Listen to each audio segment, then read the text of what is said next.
Agora sim, bom dia, povo de Deus. Abra sua Bíblia no livro do profeta Ezequiel, no capítulo 37. Okay, crew, let's get to work. From the world Intervalo of Inside comercial Out. aí pra gente.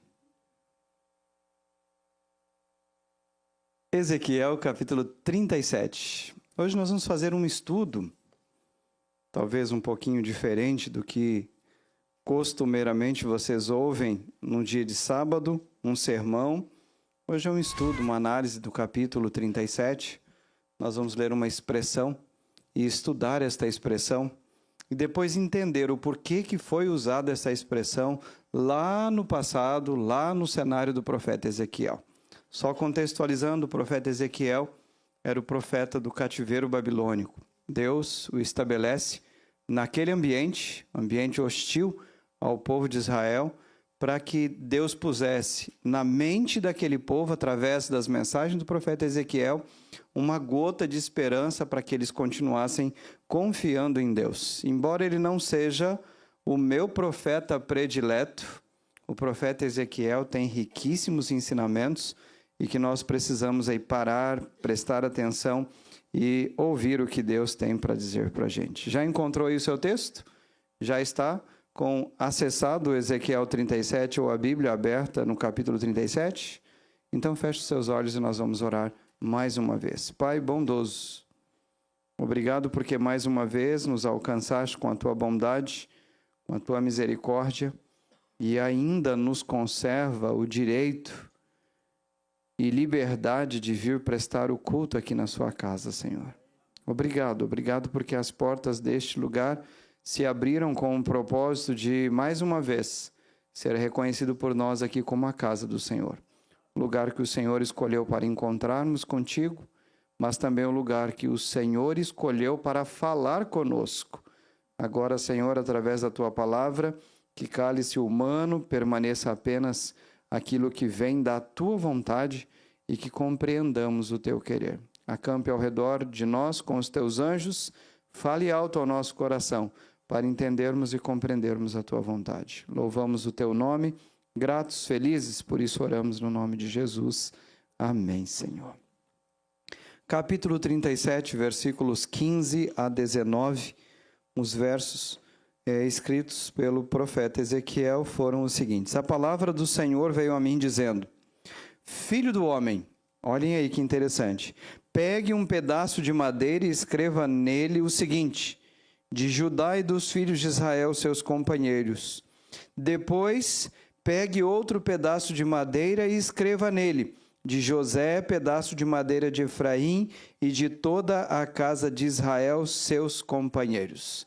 A linguagem é bem simples. Deus pede para o profeta Ezequiel escolher lá no cenário do ambiente dele 2 pedaços de madeira. Num primeiro pedaço de madeira, ele pede para que Ezequiel escreva o nome de Judá. No outro pedaço, ele pede para que se escreva o nome de José. Nós temos trabalhado aqui na igreja, o Moisés e eu, e também o Estevão, com muitos pedaços de madeira. Se vocês tivessem a oportunidade de subirem lá para o refeitório agora, vocês veriam, sem medo de errar, uma pilha de pedaços de madeira deste tamanho aqui. Enorme, com muitos detalhes ainda nesses pedaços de madeira. Deus então pede para que Ezequiel escolhesse, quem sabe num ambiente como o que nós temos lá no refeitório, 2 pedaços de madeira. Um deveria estar escrito o que mesmo? Judá. E o outro? José. E estes pedaços, então, o profeta recebe de Deus a orientação para fazer o seguinte. Acompanhem comigo os versículos 17 até o 19. Junte os pedaços de madeira um ao outro. Faça deles o que mesmo? Me ajudem aí? Um só pedaço, para que se torne apenas um na sua mão. Quando os filhos de seu povo perguntarem: você não vai nos explicar o que isso significa? Responda a eles: assim diz o Senhor Deus: eis que eu pegarei o pedaço de madeira de José que está na mão de Efraim e das tribos de Israel, suas companheiras, e o ajuntarei ao pedaço de quem? De Judá, e farei deles um só pedaço e se tornarão apenas um na minha mão. Comecem a imaginar a linguagem agora que Deus estava usando através do profeta Ezequiel. Deus pede, pegue um pedaço, escreva José, pega o outro pedaço, escreva Judá, junte os dois como se eles fossem um só. Deus não diz aqui para colar, se é para pregar atrás. Deus diz apenas para juntar. Junte os dois pedaços e vá no meio do povo. E agora Ezequiel no meio do povo, lembrando que ele estava onde mesmo? Lá no cativeiro babilônico, e agora Deus pede, então, olha, vai lá, vai passeando por entre o povo, e de repente o povo começaria a perguntar para Ezequiel, o que é isso? O que é que está acontecendo? O que isso significa? E agora Deus disse assim, fala para eles que isso significa o meu plano, o meu propósito, o que eu vou fazer, da mesma maneira que você segura José e Judá unidos, como se fosse um só pedaço, eu também assim o farei nas minhas mãos. É daqui desta ideia, destas duas tabuazinhas, que agora se torna uma só, que Deus quer falar com você, e é daqui que nós vamos então entender o cenário do que isto aqui significa. Por isso nós vamos voltar. Nós vamos dar um mergulho para trás na história e entendermos por que José, por que Judá, qual o propósito de Deus e assim chegarmos até os nossos dias. Vá comigo então ao livro do Gênesis, lá no capítulo 47. Deixa aí marcadinho na sua Bíblia, eu farei assim aqui na minha.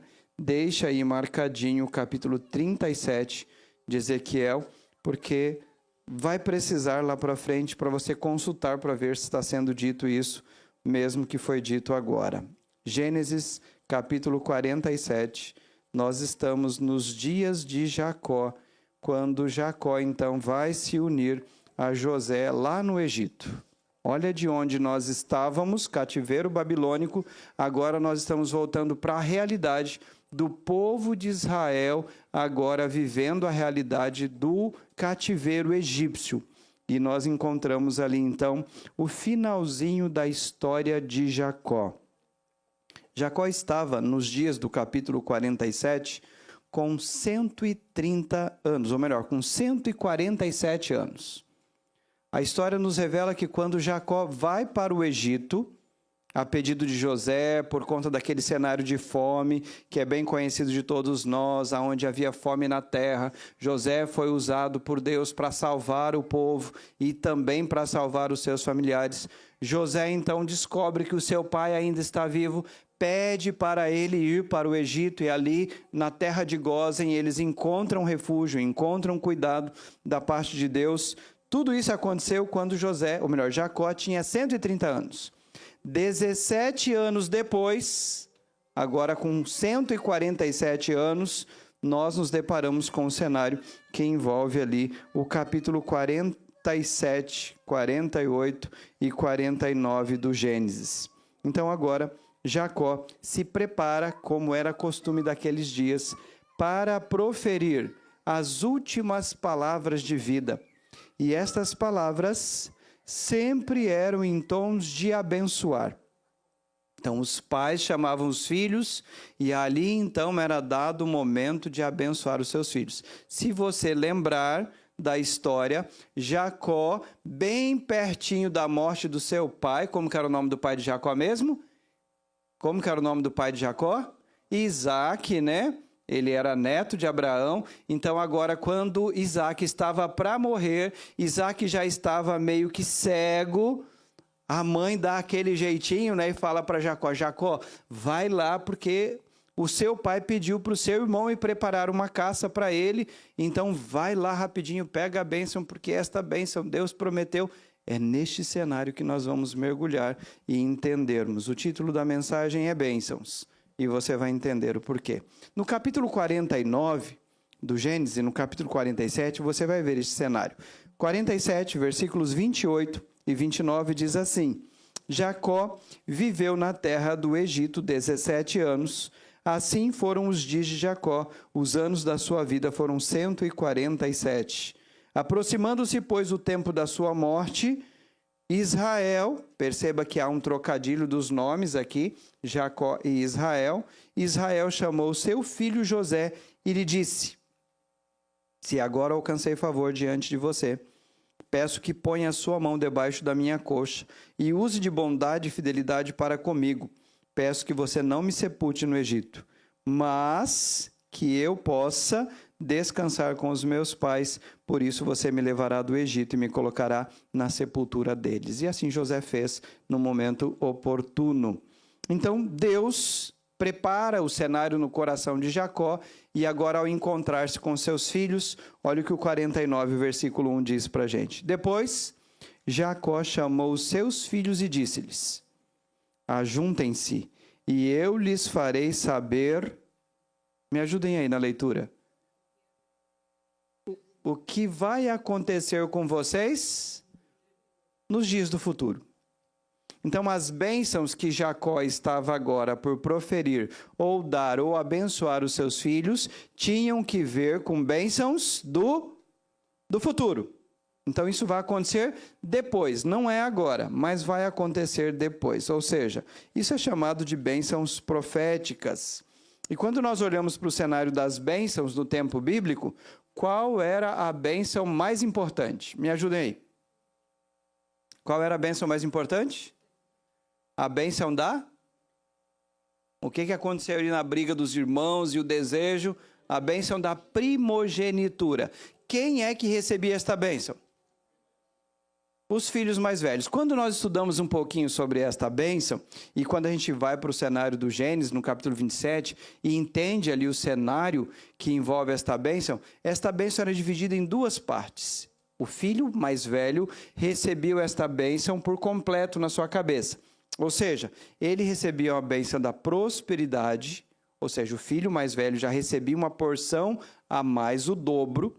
Era dividido, se fossem apenas 2 filhos, era dividido em 3, e o filho mais velho recebia 2 partes de 3. Então, ele já tinha uma bênção dobrada, ele recebia a mais, então ele era próspero.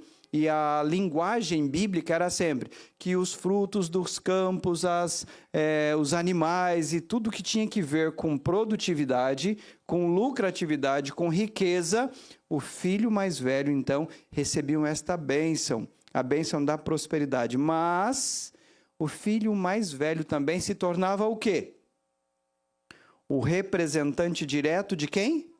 Do pai. Ele era agora o líder da família. Então, ele recebia a bênção da prosperidade e também recebia a bênção da soberania.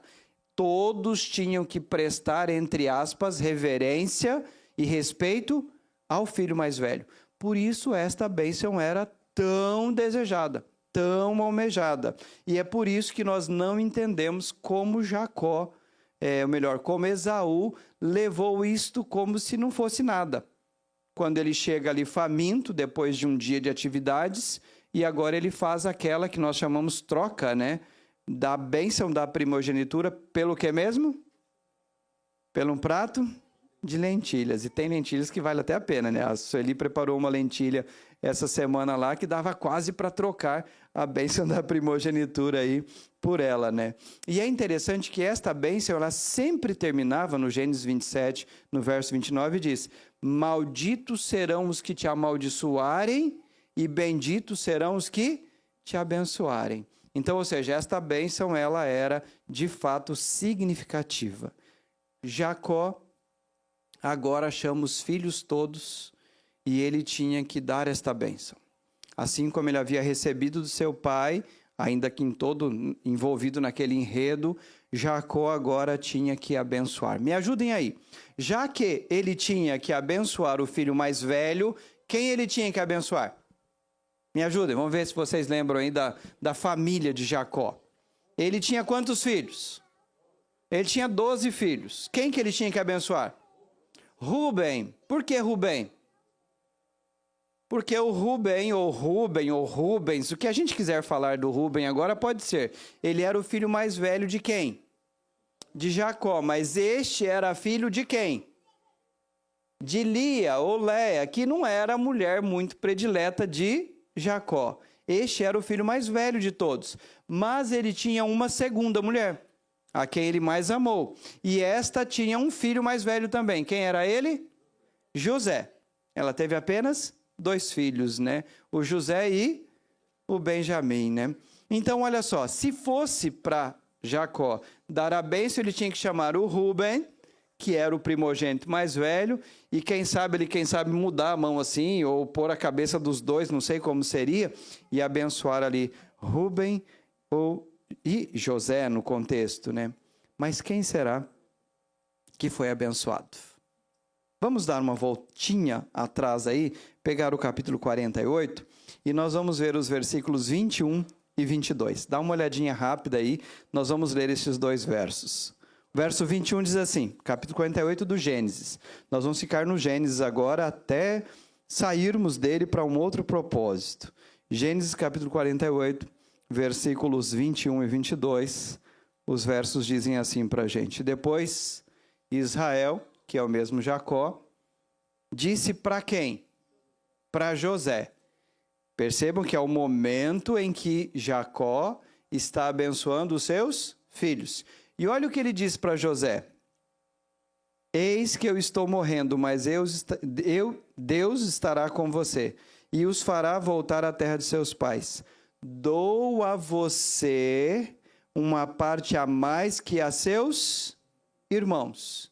Um declive montanhoso, o qual tomei das mãos dos amorreus, com a minha espada e com o meu arco. Olha que interessante. Jacó já separa José e diz o seguinte, José, você vai receber uma porção a mais que os seus irmãos. E aí, então, no capítulo 49, nós nos encontramos com o momento em que, de fato, ali na sequência de todas as bênçãos, Jacó estende a mão na cabeça de José e diz da bênção que José recebe. Vá comigo, por favor, capítulo 49 agora, versículos 22 a 26. A maior parte da fala de Jacó ele gasta com José. Parece até uma repetição, né, da vida que ele havia tido. A maior parte da vida de Jacó ele gasta preocupado ou dedicado a José. Versículos 22 em diante, então, diz assim para a gente. Está falando para José, tá? José, você é um ramo frutífero junto à fonte. Seus galhos se estendem sobre o muro. Os flecheiros lhe dão amargura, tiram contra ele e o hostilizam. O seu arco, porém, permanece firme. Os seus braços são feitos ativos. Por quem? Pelas mãos poderosas do poderoso de Jacó. Sim, pelo pastor e pela pedra de Israel. Verso 25. Pelo Deus de seu pai, que o ajudará, e pelo Todo-Poderoso, que o abençoará, com bênçãos de onde? Com bênçãos dos altos céus. Com bênçãos de onde mais? Com bênçãos das profundezas. E o que mais? Com bênçãos dos seios e do ventre. Verso 26. As bênçãos de seu pai excederão as bênçãos de meus pais, até o alto dos montes eternos. Estejam elas sobre a cabeça de José e sobre o alto da cabeça daquele que foi distinguido entre os seus irmãos. Jacó chama José, e eu queria receber esta bênção com certeza. Jacó põe a mão na cabeça de José e diz o seguinte, tudo que há de bom no mundo, na terra, nas profundezas, no alto, aonde quer que seja, e que haja coisas boas, bênçãos, José, você vai receber. Você vai ser próspero, você vai avançar, os animais seus serão diferenciados, a lavoura sua vai ser diferenciada, o que vier de cima para você vai ser diferenciado, o que vier de baixo vai ser diferenciado. E José recebe a bênção especial, só que José recebe apenas a bênção da prosperidade. Você percebe que a fala de Jacó sobre José tem um limite.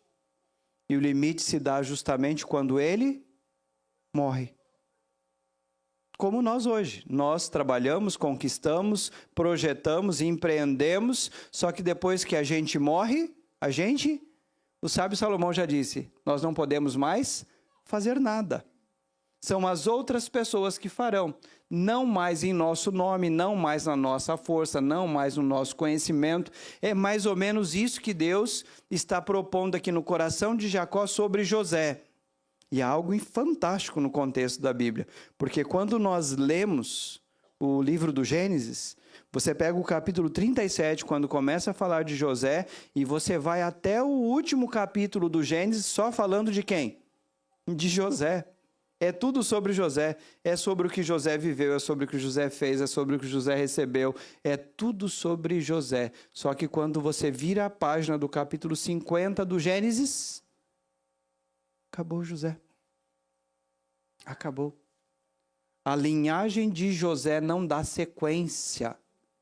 A linhagem de José não dá continuidade naquilo que Deus já vinha fazendo por gerações. Por exemplo, Noé, quando recebe de Deus a proposta, ao abençoar, então ele chama Sem e o abençoa, distingue. De Sem, então agora, depois de viver o cenário da bênção de Deus, ele chama Terá e o abençoa. E o distingue, e ele segue. Terá agora faz da mesma forma e chama quem?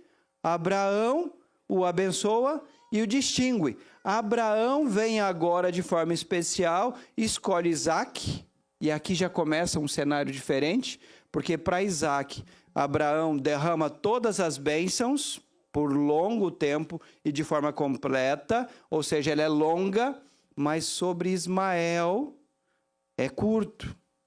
Não há muita menção.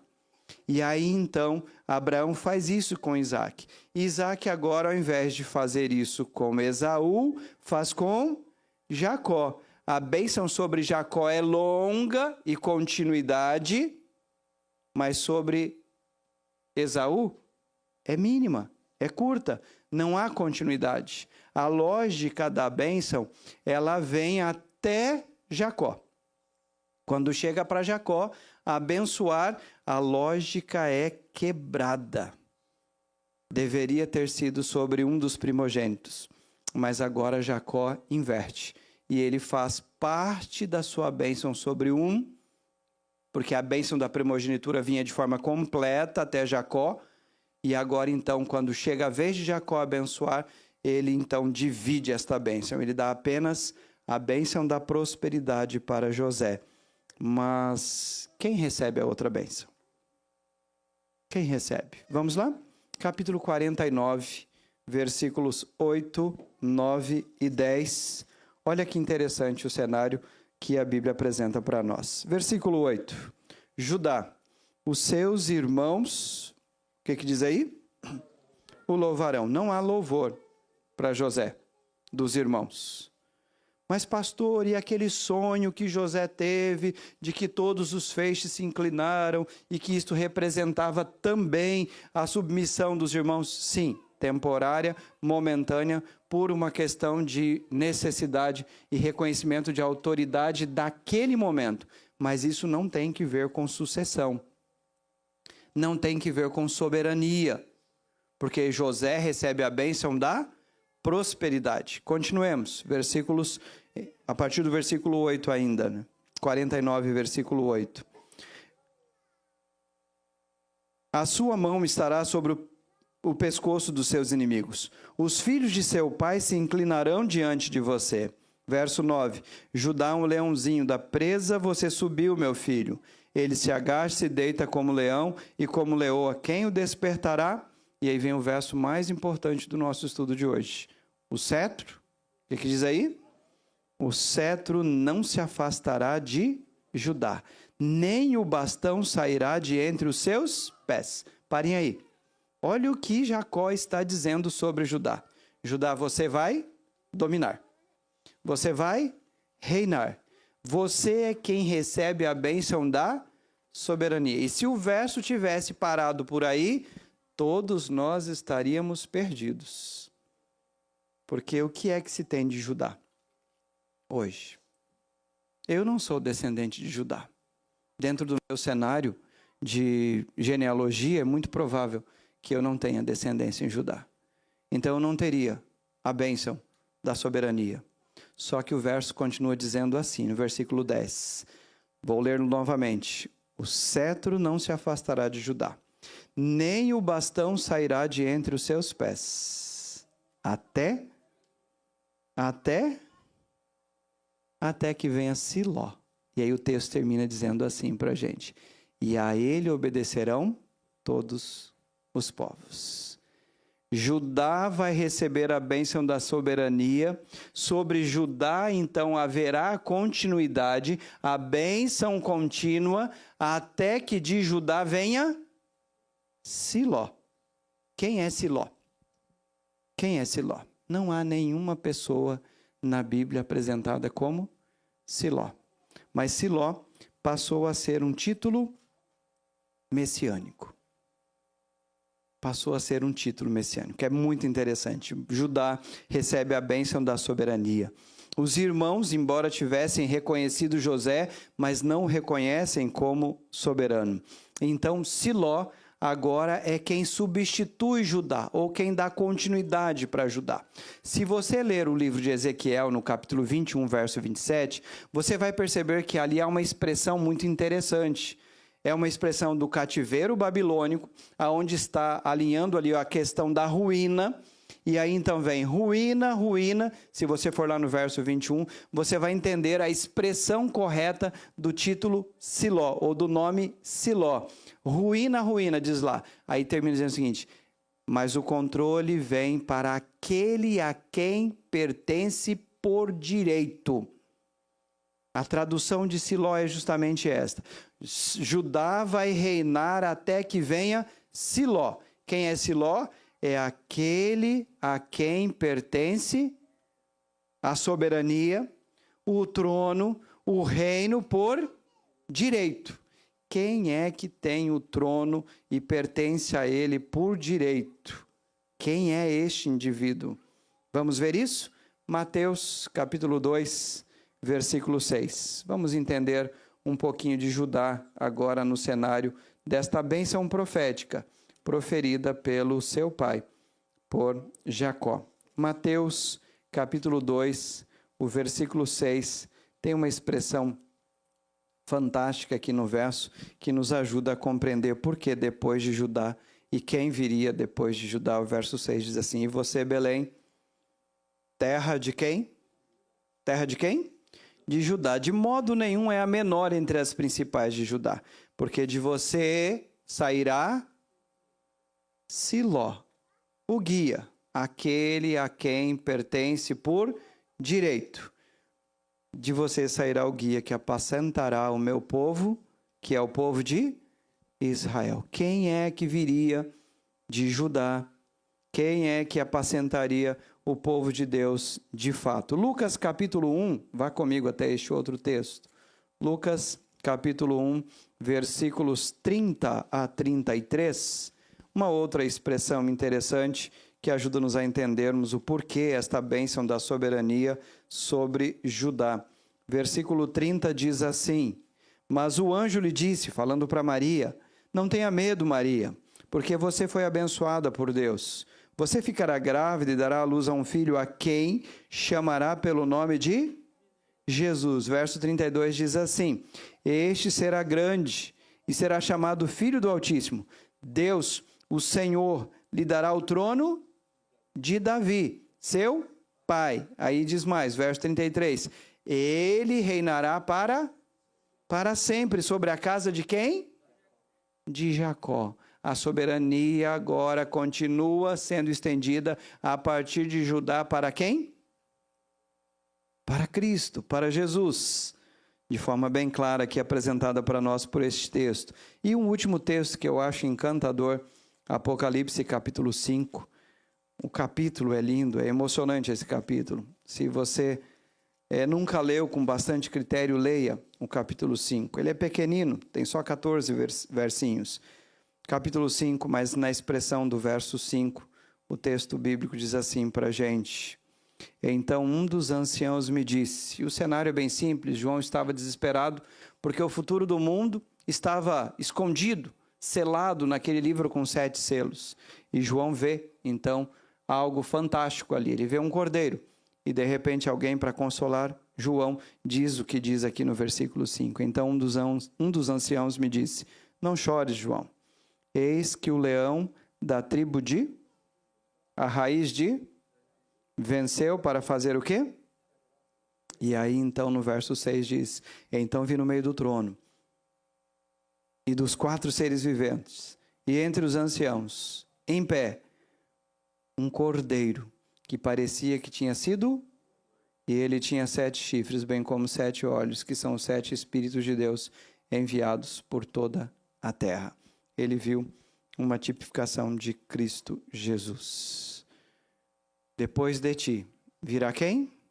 Siló. Quem é Siló?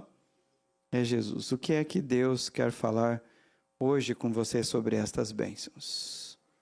Como uma bênção dividida lá no passado pode conter ou ser a mensagem de Deus para você hoje. Veja bem, se nós olhássemos no cenário das bênçãos, e se Jacó tivesse chamado apenas José diante de todos os irmãos, e ele tivesse estendido ali a mão e dado a bênção completa, você não questionaria. Ninguém questionaria. Os irmãos não questionariam, porque poderiam jogar para o lado da afeição e dizer, bom, Raquel foi a mulher que ele mais amou. Ela foi a mãe de José, então no coração dele ele é o primogênito. José é o nosso líder hoje aqui no ambiente da terra, e está tudo certo. E quem foi José? Me ajudem aí a lembrar quem foi José. Me identifiquem aí 3 erros que José cometeu, assim, às claras, que a Bíblia apresenta para a gente. José fez, mas era obediência ao pai, né? Eles estavam fazendo coisas erradas, então ele não mentiu. O que mais que José fez? Por enquanto não achamos nenhum. Mas ele estava inserido num contexto onde ele era o líder daquele povo. Então, culturalmente, ele estava aceitando. Não era nenhum problema este cenário para ele. O que mais? O que José fez de errado?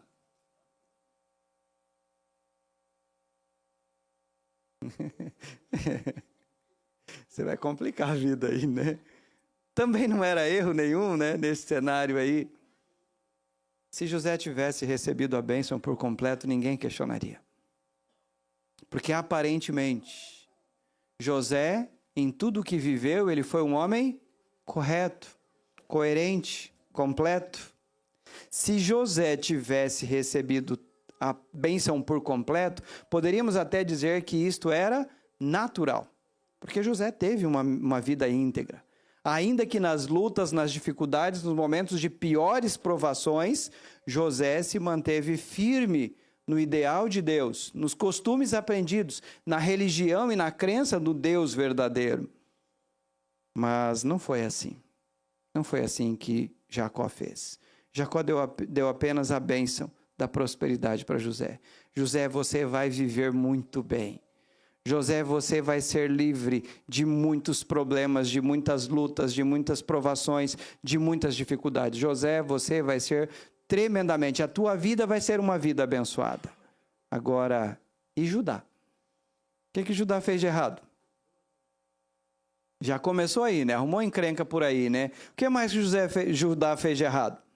O que ele fez para merecer essa bênção? Nada. Olha só, Judá, quando anunciaram que José tinha sido morto, para não aguentar o sofrimento do seu pai e não delatar os seus irmãos, o que ele fez? Ele fugiu. E na fuga dele, ele foi para onde? Para terras pagãs. Ele estava em fuga. E o que ele fez lá em terras pagãs? Aí sim ele casou com uma pagã, ele comprometeu o futuro dele. Para piorar ainda, quando inserido num contexto de religião, Judá então tem filhos, e agora a nora dele queria ter filhos também, porque este era o sinal de bênçãos. E o primeiro morreu. E aí ele teve que fazer o quê? Deu o segundo. E o que aconteceu com o segundo? Morreu também. Aí ele fez o quê? Aí ele fugiu, né? Aí ele tirou o terceiro, né? Aí ele tirou o terceiro. Ele quebrou as regras. E para piorar, em uma das suas viagens, ele se encontra com uma prostituta. E esta a Bíblia informa que era uma prostituta cultual. Para poder se relacionar com ela, eles tinham que fazer um sacrifício, tinham que fazer uma oração, trazendo para os nossos dias, tinham que aceitar o Deus daquela prostituta, para depois se envolver com ela. José quebrou tudo que podia quebrar. Judá quebrou tudo que podia quebrar, porque Judá recebeu esta bênção. É interessante que quando nós vamos para o cenário da Bíblia, nós vamos encontrar no capítulo 43, Judá tendo uma mudança de diferença. Embora Judá tenha feito tudo errado, a Bíblia diz que Judá voltou. Judá deixou as terras longínquas, deixou o convívio com os pagãos e ele voltou para o seio, para a casa do seu pai. E quando esteve lá na casa do seu pai, você vai ler o capítulo 43 do Gênesis, você vai ver isto. Quando pede um líder para levar os irmãos até o Egito, quem é que assume? Judá. Quando lá no ambiente do Egito, quando José segura ali o cenário de Benjamim para dizer o seguinte: não, agora Benjamim vai ficar aqui comigo, porque vocês estão mentindo e coisa e tal. Quem é que oferece a sua vida em troca da vida do seu irmão para poder não suportar mais a dor do pai? Judá. Judá mudou. Ele estava afastado. Ele estava longe de Deus. Mas ele volta. E ele volta para o cenário das coisas de Deus para ser uma bênção para quem estava perto dele. Embora ele vivesse uma crise espiritual, embora ele vivesse no mundo errado, a Bíblia diz que Judá volta para Deus. A história de Jacó termina com a história dos seus dois filhos, José e quem? E Judá. Jacó teve o seu nome mudado para Israel. Lembra disso? A história do povo de Israel termina com a história de dois homens, os seus dois filhos, José e quem? É aqui que Deus tem uma mensagem especial para a gente. É aqui que Deus tem uma mensagem especial para você. Porque o povo de Deus, hoje, é constituído pela igreja de Deus. Não somos mais divididos em tribos. Somos, sim, classificados como povo de Deus num ambiente de uma igreja. E a igreja de Deus hoje, aqui ou em qualquer parte do mundo, ela é constituída, de um lado, por pessoas assim como José, que levam uma vida de fidelidade. Nasceu no ambiente da fidelidade, cresceu, se desenvolveu e permanece até hoje como filhos fiéis. Fiéis ao Senhor, fiéis em tudo que fazem, fiéis em tudo que pensam, fiéis como José era fiel. É para estes filhos e para estes filhos que Deus tem uma bênção especial. Estes sofrem menos do que os lá de fora.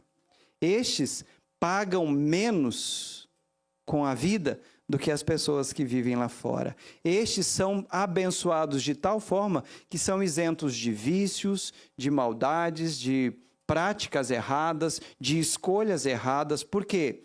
Porque assim como José, ainda que paguem um preço, escolhem pagar o preço da fidelidade. Talvez eu esteja falando neste momento para filhos desta igreja que, a exemplo de José, sempre foram fiéis a Deus. Nasceram num berço adventista, como é comum nós chamarmos, nasceram na igreja, como a gente fala, e pelo privilégio recebido, nunca desviaram do caminho da igreja. Nunca desviaram dos caminhos oferecidos por Deus. Nunca desviaram do propósito de serem povos de Deus.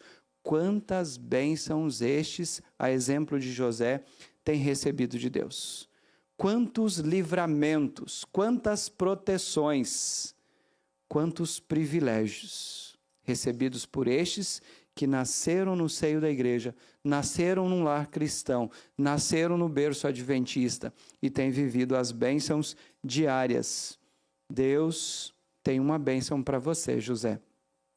E Ele certamente quer derramar, como o próprio Jacó disse, que você seja distinto entre os seus irmãos, que você viva este privilégio. Mas também Deus tem uma mensagem para nós outros, que não nascemos no privilégio do ambiente da igreja, que nascemos fora disto, que vivíamos lá longe, mas que resolvemos nos aproximar, porque Judá representa aqueles que, por opção, ou quem sabe, por criação, não tiveram o privilégio de estarem o tempo todo nos braços do Pai. Não tiveram o privilégio de viver no cenário da igreja todos os dias da vida, mas que hoje, ao receberem a informação de Deus, ao viverem o cenário de Deus, têm também vivido ao lado do Pai. Porque a igreja de Deus, ela é representada, ela é constituída pelos Josés e também pelos Judás. Vamos voltar a Ezequiel e assim concluirmos a mensagem. Ezequiel capítulo 37. Você já leu comigo os versículos 15 a 19, mas eu queria voltar à leitura com vocês. Filho do homem, diz o verso 16, pegue um pedaço de madeira e escreva nele o seguinte, de Judá e dos filhos de Israel. Depois pegue outro pedaço de madeira e escreva nele, de José e de toda a casa de Israel, seus companheiros. Verso 17, junte os pedaços de madeira um ao outro. Faça deles um só pedaço para que se tornem apenas um na sua mão. Quando os filhos do seu povo perguntarem, você não vai nos explicar o que isso significa? Verso 19 diz assim, responda, assim diz o Senhor Deus, eis que eu pegarei o pedaço de madeira de José, que está na mão de Efraim e das tribos de Israel, suas companheiras, e eu ajuntarei aos pedaços de Judá, e farei deles um só pedaço, e se tornarão, o quê? Um só pedaço nas minhas mãos. O pedaço 1 é José. O pedaço 2 é Judá. No cenário das histórias das tribos, o pedaço 1 é José com as tribos do Reino do Norte. O pedaço de Judá, as tribos do Reino do Sul. Mas no cenário dos dias atuais, tanto os pedaços de José e de Judá representam a igreja de Deus. Os que nasceram no ambiente e estão sempre junto do Pai. E os outros que se achegaram para viverem como um só povo. Deus não salvará tribos, embora exista no cenário do Apocalipse as expressões. Deus salvará filhos que permaneceram fiéis por toda a vida e filhos que, ainda que se afastaram, decidiram voltar, ou ainda que não estavam juntos, decidiram se ajuntar e assim viverem o reinado dos céus. O verso 17 diz claramente, ajunta-os, una-os. Por quê?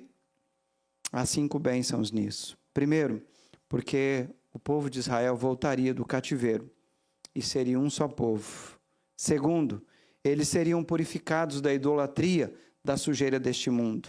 Terceiro, eles teriam um rei davídico.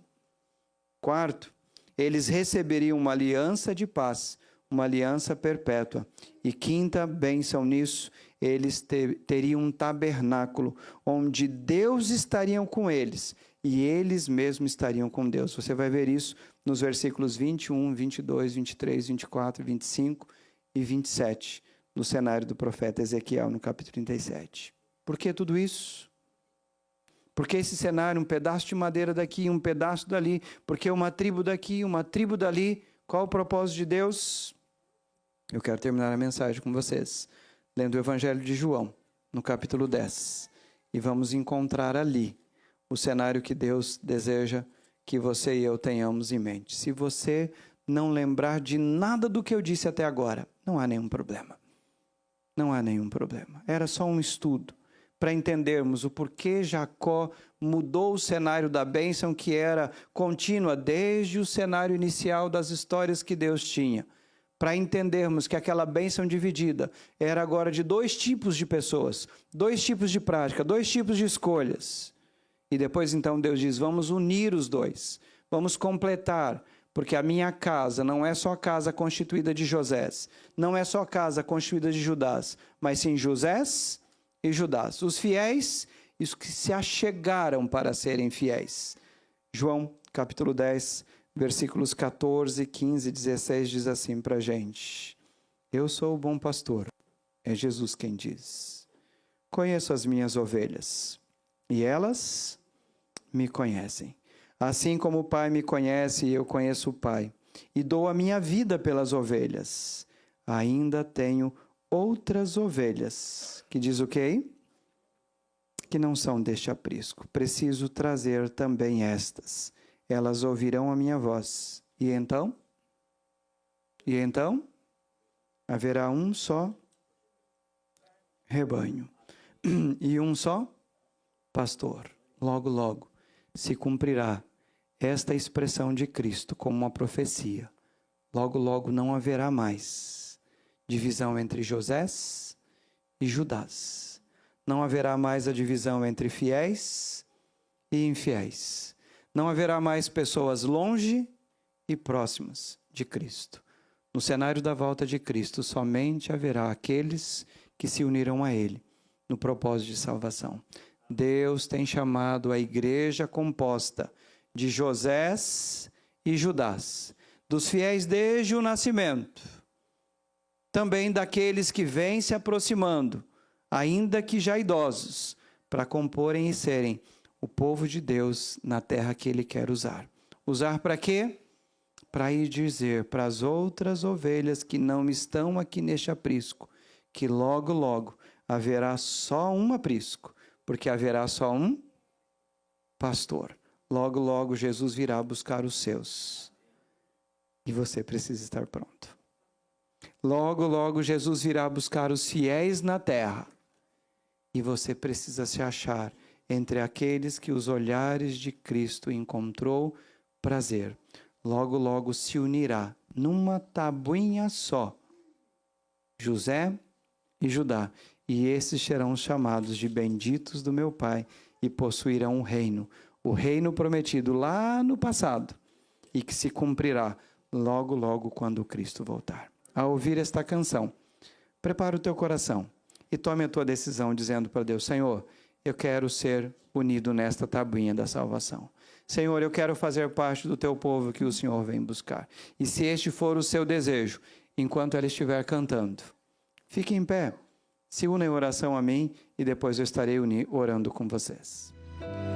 Na semana passada eu terminei com uma historinha do velhinho, mendigo e da criança que saíram para encontrar-se com Deus. Hoje eu queria que você pensasse nessa reflexão. Alguém um dia definiu a pregação do Evangelho, o privilégio de fazer parte do povo de Deus aqui, como aquele que já descobriu aonde tem o pão, que mata a fome, sacia a sede, que dá razão e sentido para a existência nessa terra.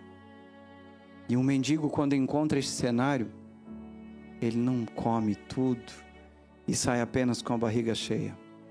Ele vai ao encontro dos outros mendigos e diz aonde é que ele também pode encontrar pão para matar a fome, pão para saciar a sede, pão para atender os reclamos desta vida. Somos privilegiados. Como povo de Deus na terra, nós somos privilegiados. Conhecemos uma verdade que só é refutada diante da incredulidade do ser humano. Somos privilegiados.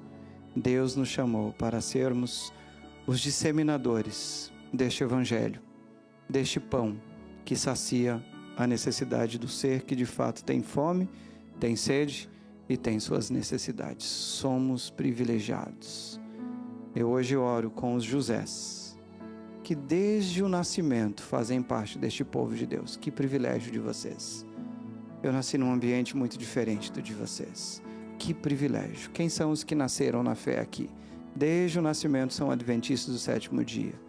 Que privilégio de vocês. Não posso dizer que eu os invejo, mas eu gostaria de ter tido o privilégio de vocês. Nós outros somos Judás. Viemos depois. Mas que privilégio ainda encontrar lugar na casa do Pai. Para nós que talvez erramos tanto e que hoje encontramos abrigo, afeto, direcionamento, hoje encontramos a salvação.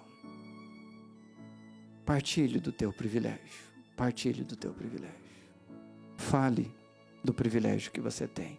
Valorize o privilégio que você tem. Onde estaria você agora se não fosse esta verdade, onde estaria você agora se não fosse este evangelho e esta oportunidade? Feche os seus olhos e ore comigo. Pai bondoso,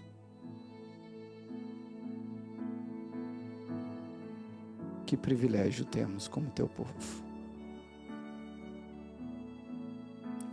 A tua palavra, o evangelho da salvação, alcançou o nosso coração de alguns desde o nascimento. São acostumados. Outros, ó Pai, conheceram no meio do caminho, alguns na juventude, outros já na fase madura da vida. Mas que privilégio nós temos. Eu queria orar neste momento, ó Pai, para um grupo dos teus filhos que aqui estão, ou que, quem sabe, estão acompanhando pela internet, que tem este privilégio, mas não tem se dado conta, não tem valorizado tanto, tem até, quem sabe, desprezado ou feito isso como se fosse um empecilho, usado como se fosse um empecilho para o crescimento, para o avanço, para o desenvolvimento aqui nesta terra. Pai, alcança estes filhos, sejam como os de Judá ou os de José, alcance eles e ajude-os a recobrarem ânimo, para que se levantem, ó Pai, nesses dias finais da história desta terra, para o ajuntamento das ovelhas. E eles têm propriedade para falar porque já experimentaram. Eles têm propriedade para falar porque já vivenciaram. Ajuda-os, ó Pai, a recobrarem ânimo e assim voltarem para o teu rebanho e a viverem de forma ativa e efetiva na tua igreja, Senhor.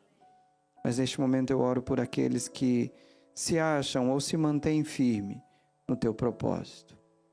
Solidifique, ó Pai, a fé, o desejo de fazer parte deste teu povo. E ajuda-nos, ó Pai, para já afinarmos a nossa voz para dizermos: este é o Deus a quem aguardávamos. Mas ainda mais, ajustarmos os nossos ouvidos para ouvirmos: vinde, benditos de meu Pai. Tomem posse do reino que está prometido há muito tempo. Ajuda os que são os representantes hoje, como José e como Judas. Conduz a tua igreja, Pai. Conduz o teu povo, ó Deus. E que logo, logo sejamos parte deste um só rebanho, porque nós o encontramos como nosso Deus e aceitamos a Cristo Jesus como nosso pastor. Pedimos a tua bênção em nome do Cristo, por quem oramos. Amém, Senhor.